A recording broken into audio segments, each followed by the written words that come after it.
বর্তমান সময়ের আলোচিত অভিনেত্রী রশ্মিকা মান্দানা পরপর কয়েকটি সফল সিনেমায় অভিনয় করে তাক লাগিয়ে দিয়েছেন। বহুদিন ধরেই বিনোদন পাড়ায় তার প্রেম নিয়ে গুঞ্জন শোনা যায়। সম্প্রতি এক সাক্ষাৎকারে বিয়ের জন্য কেমন পাত্র চান তা জানিয়েছেন রশ্মিকা বলেন, আমার জন্য সম্পর্কের সবচেয়ে গুরুত্বপূর্ণ বিষয় হলো সম্মান। একে অপরকে সম্মান করা, যত্ন করা, পাশে থাকা, সম্পর্কের সমীকরণ এতেই মজবুত হয়ে ওঠে। তিনি আরো বলেন, আমার সঙ্গী যে হবে সে যেন আমায় খুব ভালোবাসে, আমার যত্ন করে, একজন ভালো হৃদয়ের মানুষ হয়। আমি ওই রকমই, তাই আমার সঙ্গীকেও এমনই হতে হবে। আমার মনে হয় আমি যেরকম সঙ্গী ঠিক তার উল্টো হলে আমাদের সম্পর্ক বেশি দিন টিকবে না। রশ্মিকা মনে করেন, প্রেমের সম্পর্কে বন্ধুত্ব থাকাটাও জরুরি।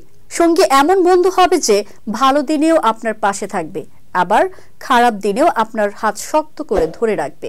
রশ্মিকা মান্দানা কিরিক পার্টি চলচ্চিত্রের শুটিং চলাকালীন রক্ষিত শেঠির সঙ্গে প্রেমের সম্পর্কে জড়ান। 2017 সালের 3 জুলাই তারা বিয়ে করেন। তবে 2018 সালের সেপ্টেম্বরে মতভিন্নতার কারণে তাদের সম্পর্ক ভেঙে যায়।